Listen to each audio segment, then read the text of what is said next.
Last class में हमने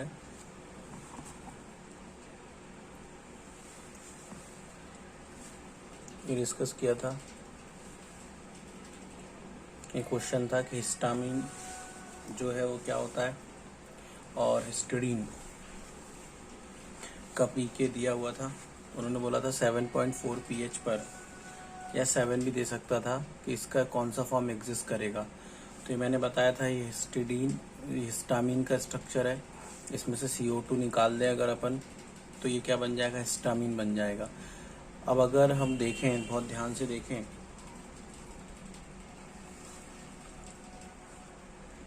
इन दोनों नाइट्रोजन में ज़्यादा बेसिक नाइट्रोजन कौन है? ये ज़्यादा बेसिक होगा, ये वाला है ना। तो ये अपना H+ अभी रिलीज़ नहीं करेगा और ये एसिडिक होगा, तो इसका आंसर C हो गया था। यहाँ तक की बात अपन लोगों को समझ में आ गई थी। अब एक जेई का क्वेश्चन और डिस्कस कर लेते हैं अपन। क्वेश्चन है कि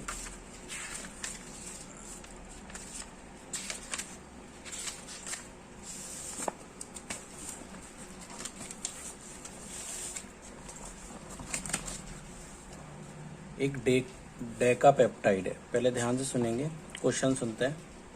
जेई के क्वेश्चन में आया हुआ क्या है, एक डेकापेप्टाइड।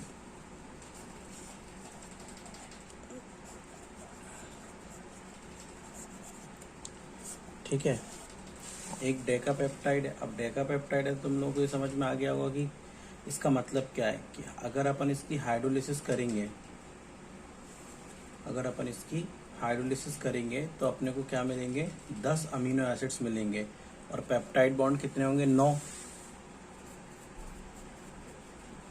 पेप्टाइड बॉन्ड कितने होंगे बेटा, 9। और अमीनो एसिड्स कितने मिलेंगे,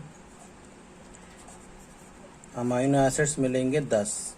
that is the meaning of that decapeptide. ठीक है, अब वो बोल रहा है इसका जो मॉलिक्यूलर वेट है डेकापेप्टाइड का, वो है 796। ठीक है, ग्राम पर मोल मॉलिक्यूलर वेट दिया है।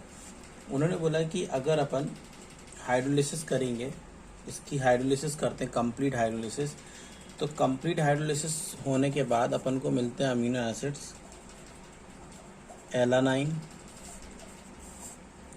फिनाइल एलानीन या फिनाइल एलानाइन,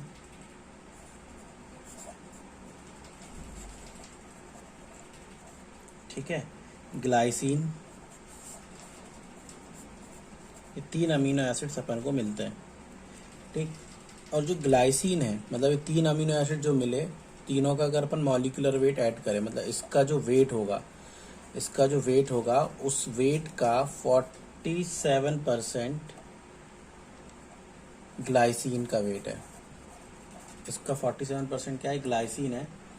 तो उन्होंने बोला है कि उन्होंने क्या बोला है कि आप नंबर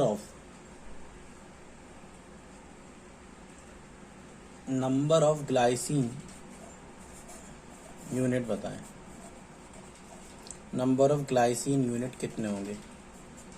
अच्छा, ये तो पक्का है कि 10 से ज़्यादा आंसर लगा नहीं सकते, क्योंकि टोटली 10 अमीनो एसिड्स हैं। अब इस सवाल को कैसे सॉल्व करेंगे? तो सवाल को सॉल्व करने के लिए सबसे पहले अपन एक काम करते हैं।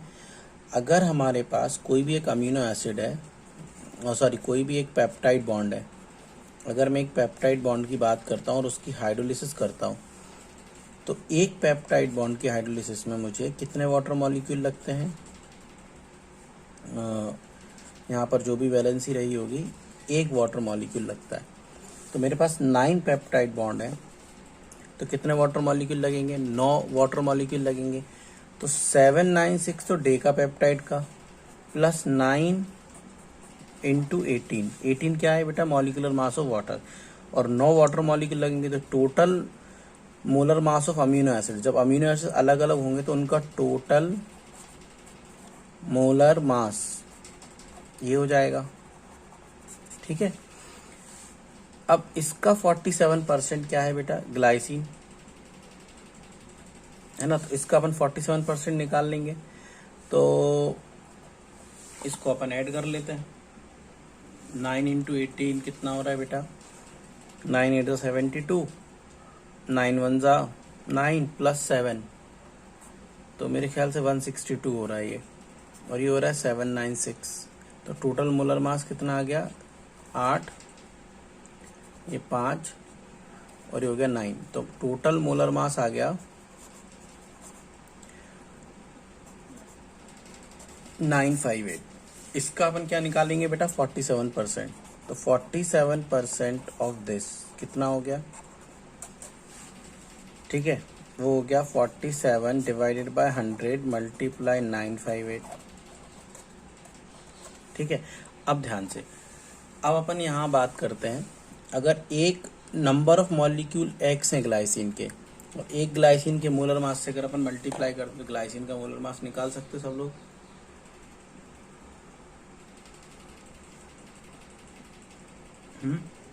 ग्लाइसिन याद है? ग्लाइसिन का मोलर मास निकाल सकते हो। आई थिंक 75 आएगा, है ना। और ये किसके बराबर होगा? इसके बराबर होगा 47/100 इंटू 958। अगर बहुत तेजी से देखें, अगर अपन अप्रोक्स इसको 50 मान ले तो ये आधा हो गया, है ना, 1/2 हो गया, ये आ गया 960 या 950 मान ले। ठीक है, 950 1/2 3। तो अब इसको आप x के लिए सॉल्व कर लो।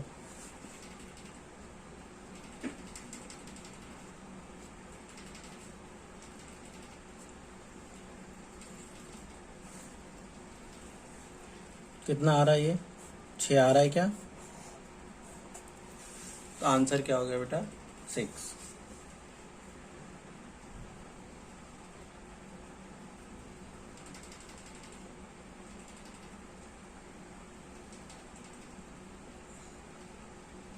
तो यहाँ तक की बात अपन को समझ में आ गई।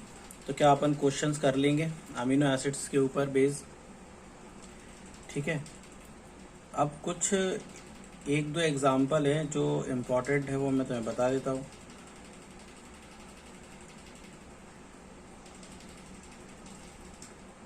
नॉट अपन बायोलॉजी के ऊपर तो नहीं जा रहे, लेकिन अगर अपन कुछ एग्जाम्पल देख लें जो अपने सिलेबस में, एक डाइपेप्टाइड का एग्जाम्पल देख लें। डाइपेप्टाइड समझ गए, 2 अमीनो एसिड्स मिलेंगे हाइड्रोलिसिस करने पर।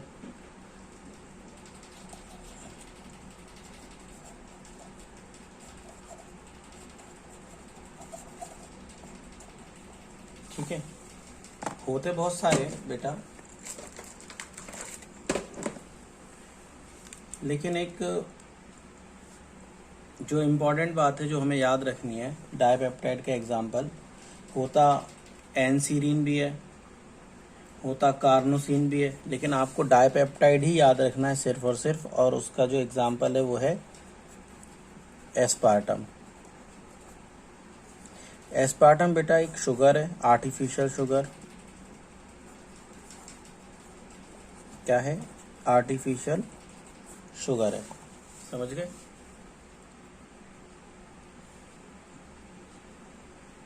और ये बनता कैसे बेटा एस्पार्टम? तो आप समझ ही गए, aspartic acid in phenyl alanine से। ठीक है, एस्पार से aspartic acid and phenyl alanine, बस ये याद रखना है आपको। बाकी वो कार्नोसिन और एनसीरीन तो याद नहीं रखना है। और अगर बायोलॉजी वाले याद रखना चाहें तो एक ट्राइपेप्टाइड याद कर लें अभी के लिए, बायोलॉजी वाले ओनली। ट्राइपेप्टाइड का एक एग्जाम्पल है ग्लूटाथियोन।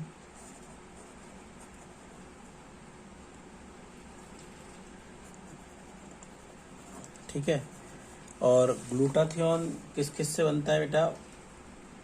हालांकि इसकी अभी इम्पोर्टेंट अपन बात नहीं करेंगे, क्योंकि ये सिर्फ बायोलॉजी वालों के लिए इम्पोर्टेंट है, क्या क्या करता है क्या नहीं करता है। ठीक है,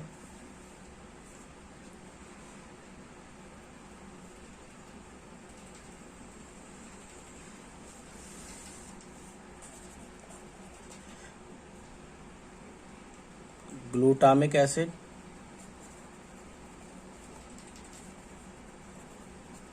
सिस्टीन एंड ग्लाइसिन।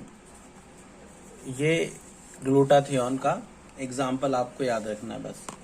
उसके अलावा टेट्रापेप्टाइड, पेंटापेप्टाइड याद रखने की कोई जरूरत नहीं है आप लोगों को।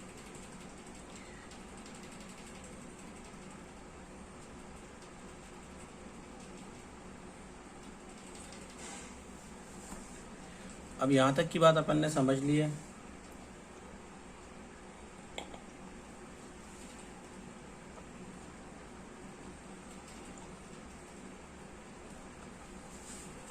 अब हम आते हैं नेक्स्ट बात पे, structure of protein.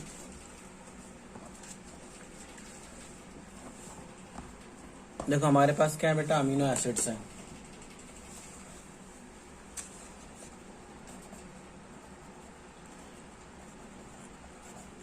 Amino acids, ठीक है। अब जब अमीनो एसिड्स कोई भी A1 जुड़ता है A2 से, फिर अमीनो एसिड जुड़ा, कोई भी अमीनो एसिड ए सेम भी हो सकता है, अलग भी हो सकता है, A1 A2 A3 A2 A4 ऐसे। अगर ये 10 से ज़्यादा होते हैं, मतलब मॉलिक्यूलर वेट अगर 1000 से ज़्यादा क्रॉस करता है, 1000 से क्रॉस करता है, तो अपन उसको पॉलीपेप्टाइड या प्रोटीन बोलने लगते हैं। और अगर ये बिल्कुल एक सीधी चेन ऐसे बनती चली जा रही है, इसको अपन क्या बोलते हैं बेटा, प्राइमरी स्ट्रक्चर। क्या बोलते हैं, प्राइमरी स्ट्रक्चर। अब तुम लोगों को ये समझ में आ रहा होगा कि अगर अपन इसका एक्चुअल स्ट्रक्चर ड्रॉ करेंगे तो यहाँ पर एक नाइट्रोजन मॉलिक्यूल भी होगा। ये जो साइड चेन होती है, उस साइड चेन के अंदर भी कोई नाइट्रोजन और ऑक्सीजन वाले ग्रुप भी वहां पर प्रेजेंट होंगे, ठीक है। तो आपको ये, अच्छा वहां पे एक बेंजीन रिंग भी प्रेजेंट थी अगर याद हो तो। कुछ अमीनो एसिड्स ऐसे थे, है ना, एक नाइट्रोजन कंटेनिंग रिंग भी प्रेजेंट थी।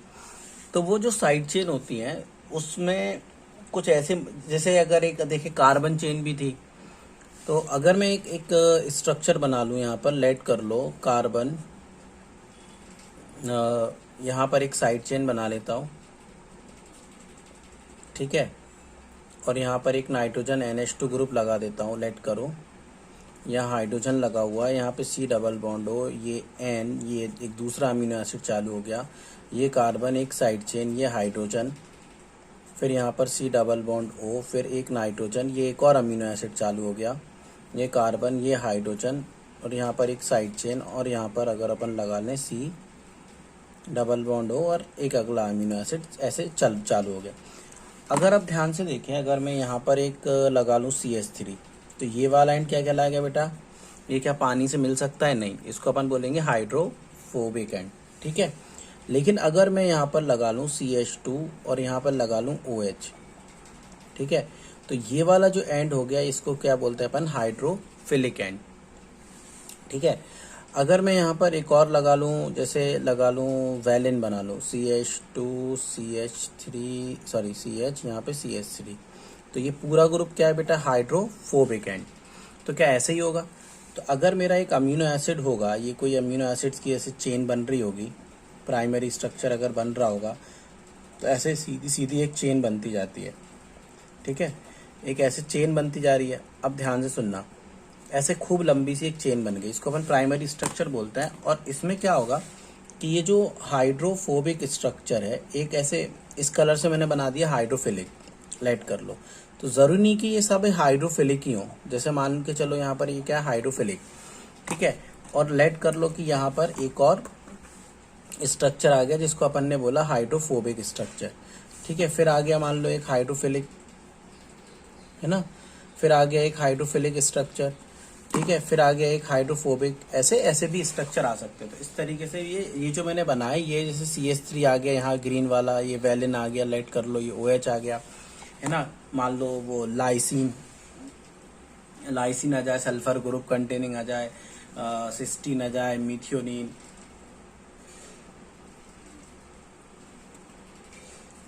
समझ रहे हो, कुछ ऐसा आ जाए।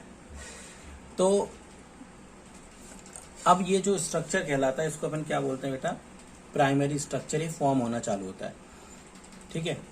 बात समझ में आ रही है। अब होता ये है कि आपको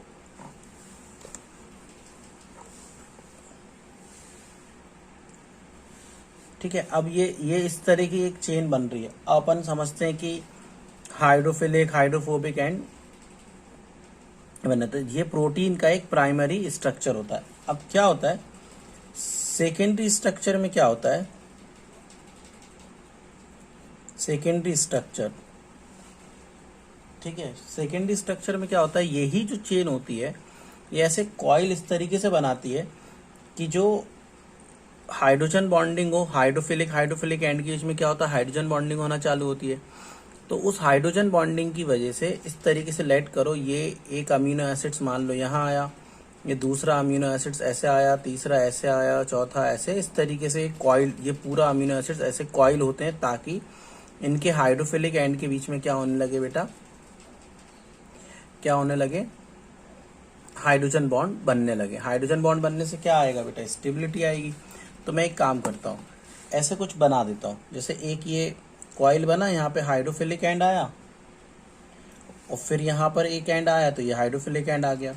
जरूरी नहीं कि हाइड्रोफिलिक एंड आए, यहाँ पर क्या आ सकता है बेटा, मान लो लेट कर लो, यहाँ पे एक हाइड्रोफिलिक एंड आया, यहाँ पे एक हाइड्रोफिलिक एंड आया, यहाँ पर एक हाइड्रोफिलिक मतलब कोशिश वो इस तरीके से कॉइल होने ही करते कि हाइड्रोफिलिक एंड आपस में ज़्यादा से ज़्यादा बॉन्डिंग करें। यहाँ पे कहीं एक हाइड्रोफिलिक एंड आ गया, यहाँ पर कोई एक हाइड्रोफिलिक एंड आ गया, है ना, इधर पे एक अमीनो एसिड उसका हाइड्रोफिलिक एंड आ गया, यहाँ पर एक हाइड्रोफिलिक एंड आ गया, यहाँ पर एक हाइड्रोफिलिक एंड आ गया। अच्छा, अब इसमें मान के चलो यहाँ पर कहीं एक हाइड्रोफोबिक एंड भी है, यहाँ पर कोई एक हाइड्रोफोबिक एंड भी है, यहाँ पर एक हाइड्रोफोबिक एंड भी है, यहाँ पर एक हाइड्रोफोबिक एंड भी है, ठीक है। लेकिन वो कोशिश ये करते हैं कि हाइड्रोफिलिक एंड, जैसे अपन एक हाइपोथेटिकल बात सोचे कि इस टाइप से उन्होंने कॉइलिंग करी कि एक साइड पूरे के पूरे हाइड्रोफिलिक एंड आ गए, ठीक है, और एक साइड ऐसे हैं जहाँ पे कुछ हाइड्रोफोबिक एंड भी है। इस तरीके से उन्होंने कॉइलिंग करी। इसको अपन क्या बोलते हैं, कौन सी कॉइलिंग बोलते हैं, इसको बोलते हैं, मतलब इस तरीके से कॉइल होने को बोलते हैं अपन क्या, सेकेंडरी स्ट्रक्चर। ये क्या बन गया हमारा, सेकेंडरी स्ट्रक्चर बन गया। अब और स्टेबिलिटी लानी है तो कोशिश ये होती है, अच्छा स्टेबिलिटी कैसे आएगी, ये सब चीजें किस में रहेंगी। अच्छा, प्रोटीन आप समझते हैं बायोलॉजिकल सिस्टम में होते हैं, और प्रोटीन्स को अगर मान लो एक सेल के अंदर रहना है तो उसके चारों तरफ सेलुलर फ्लूइड होगा, और सेलुलर फ्लूइड जो होता उसमें वाटर कंटेंट ज्यादा होता है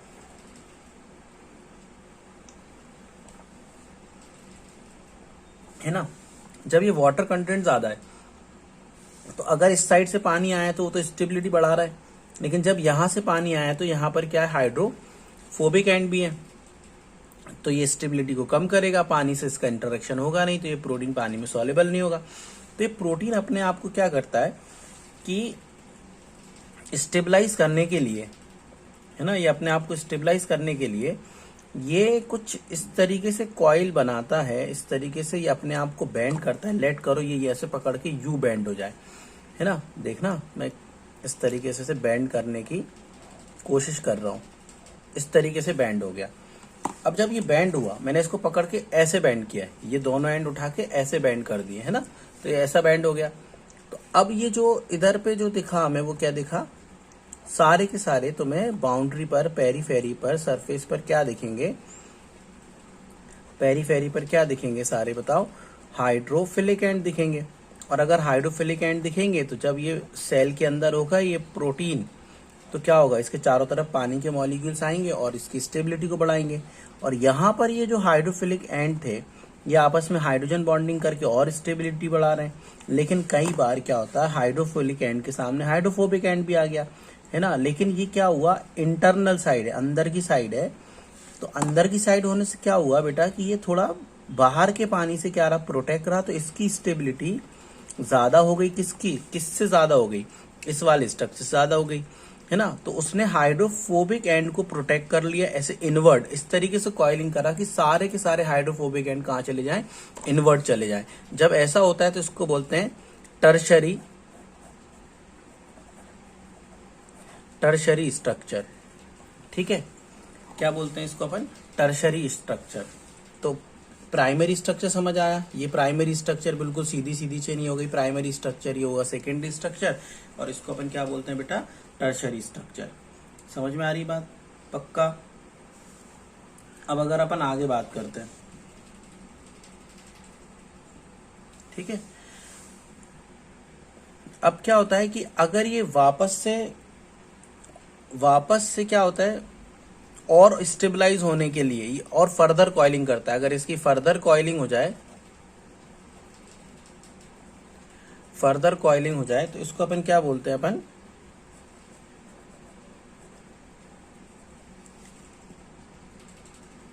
क्या बोलते हैं इसको, अपन क्वाटरनरी स्ट्रक्चर। अब वो मैं उसको और फर्दर फोल्ड करके तो यहां बता नहीं सकता हूं।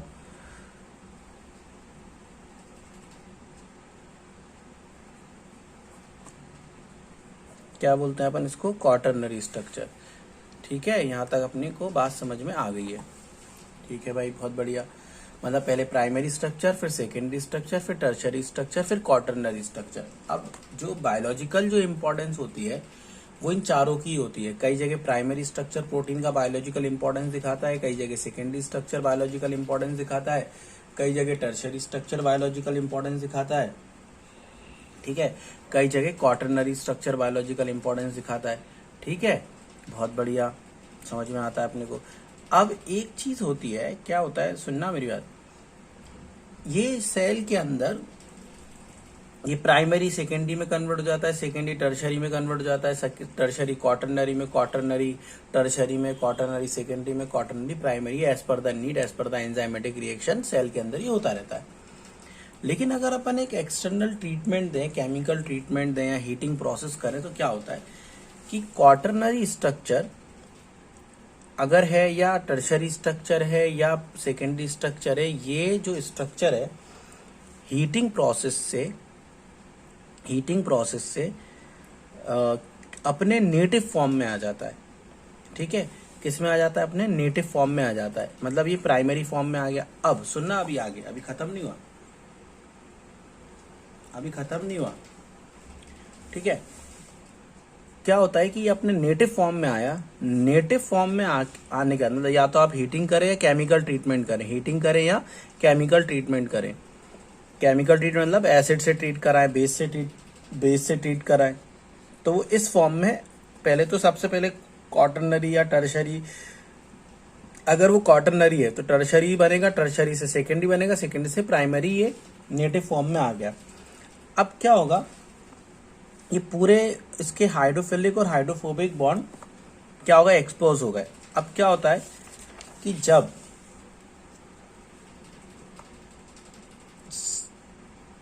ये फ्री हो जाता है इस तरीके से, तो मैं अगर एक चेन बना लूं, लेट करो ऐसे एक रैंडम चेन बना ली, और इसमें अपन वही हाइड्रोफिलिक हाइड्रोफोबिक एंड बना लेते हैं। हाइड्रोफिलिक एंड बना लिया है ना, ऐसे हाइड्रोफिलिक एंड बना दिए बहुत सारे मैंने।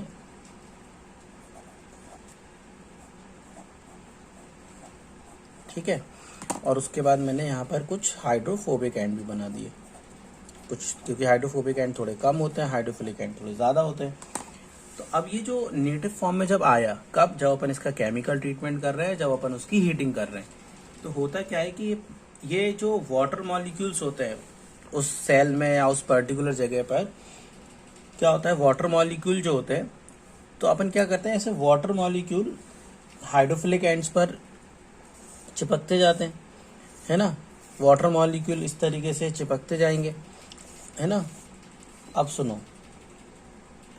इधर इधर कहीं पर हाइड्रोफिलिक एंड की साइड मान लो वाटर मॉलिक्यूल चिपक गए, और वाटर मॉलिक्यूल चिपकने से क्या हुआ, अच्छा एक वाटर मॉलिक्यूल थोड़ी चिपकेगा, एक आया तो दूसरे वाटर मॉलिक्यूल की हाइड्रोजन बॉन्डिंग होगी तो एक और वाटर मॉलिक्यूल, ऐसे कई सारे वाटर मॉलिक्यूल इस पे ऐड होना चालू हो गए, ये प्रोसेस होना स्टार्ट हो गई, है ना। इस तरीके से अपन ने एक रफ डायग्राम बना रहे हैं, है ना। इस तरीके से वाटर मॉलिक्यूल चिपकना चालू हो गए।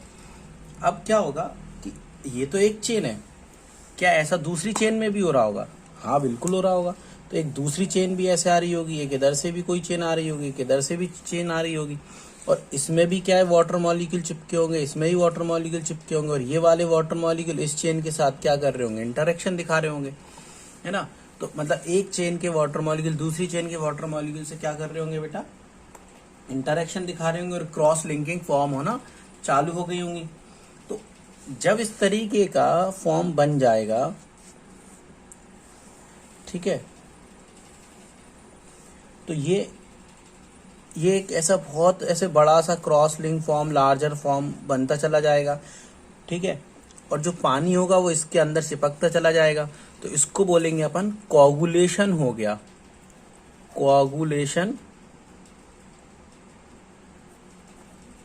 कोगुलेशन हो गया किसका? प्रोटीन कोगुलेट कर गया, कोगुलेशन ऑफ प्रोटीन हो गया, ठीक है। और ये जो कोगुलेशन हुआ प्रोटीन का, इसी को अपन क्या बोलते हैं? Denaturation of protein. और डीनेचुरेशन ऑफ प्रोटीन जब हो गया, ठीक है, तो इसने अपनी बायोलॉजिकल एक्टिविटी क्या कर दी? लॉस कर दी। सो इट लूज, अपन यही बोल देते हैं कि so it lose biological activity. तो ये किससे होता है बेटा? ये किसकी वजह से हुआ? या तो हीटिंग की वजह से हुआ, या फिर ये हीटिंग की वजह से हुआ, या फिर किसकी वजह से हुआ? बोलो। केमिकल ट्रीटमेंट, एसिड ट्रीटमेंट या बेस ट्रीटमेंट की वजह से ऐसा हुआ, और बायोलॉजिकल एक्टिविटी लॉस कर दी।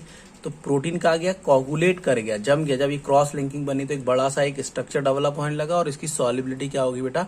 खत्म हो गई। तो इसको क्या बोलते हैं अपन? Denaturation of protein. क्या बात समझ में आती है? पक्का 100%? ठीक है। तो आपको डीनेचुरेशन ऑफ प्रोटीन समझ में आया। जब अपन अंडे को बॉईल करते हैं, एग को बॉईल करते हैं या फ्राई करते हैं, बॉईल और फ्राई, तो दोनों में अपन क्या कर रहे हैं बेटा? हीटिंग प्रोसेस कर रहे हैं। तो उसमें जो लिक्विड फॉर्म होता है, वो लिक्विड किस में कन्वर्ट हो जाता है बेटा? किस में कन्वर्ट होता है? एक सॉलिड मास में। अब सोच के देखो, जब वो अंडे के अंदर अंडे के अंदर एल्ब्यूमिन प्रोटीन था, वो एल्ब्यूमिन प्रोटीन का लेट कर लो, वो क्वाटरनरी स्ट्रक्चर था, तो इसकी सॉलिबिलिटी इन हाइड्रोफिलिक बॉन्ड्स की वजह से इसकी सॉलिबिलिटी थी, या सेकेंडरी स्ट्रक्चर हुआ तो इस हाइड्रोफिलिक बॉन्ड की वजह से सॉलिबिलिटी थी, है ना।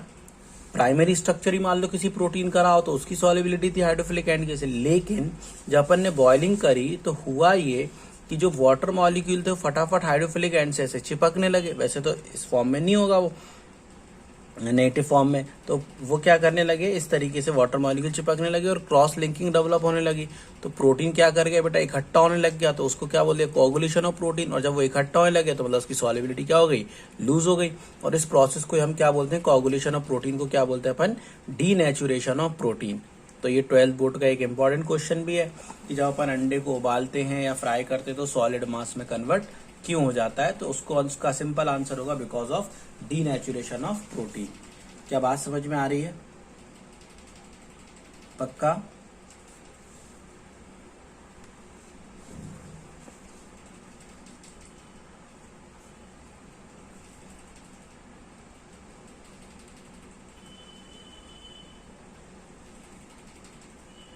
अब अपन बात करते हैं कुछ और, अपने को स्ट्रक्चर दिए हुए हैं एनसीईआरटी में।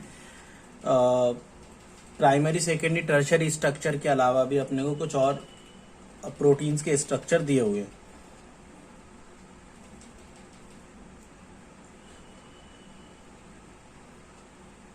ठीक है। तो प्राइमरी स्ट्रक्चर तो अपने को समझ में आता है। प्राइमरी स्ट्रक्चर क्या है?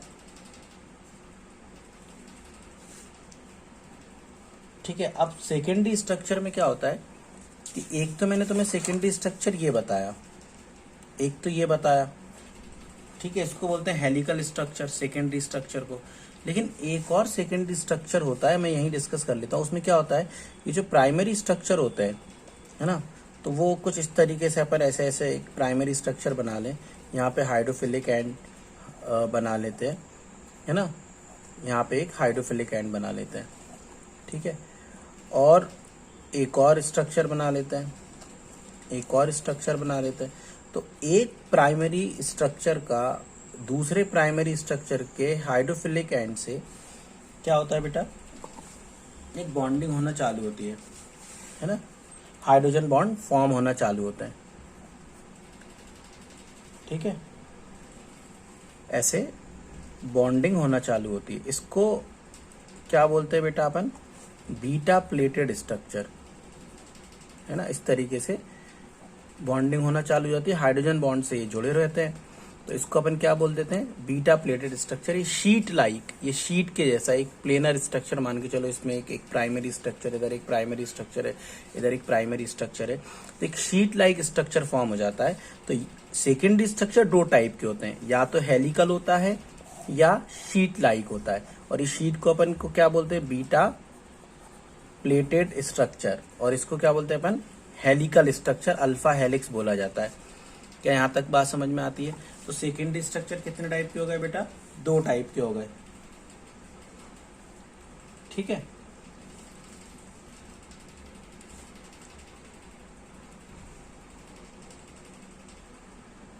और टर्शरी स्ट्रक्चर तो तुम्हें पता है कि ये इस तरीके से फोल्ड हुआ, हाइड्रोजन बॉन्डिंग होगी या डाइसल्फाइड बॉन्ड फॉर्म होंगे, ठीक है। इसकी अगर अपन फर्दर फोल्डिंग कर दे तो क्वाटरनरी स्ट्रक्चर बन जाएगा, ठीक है। अब इसमें क्या होता है कि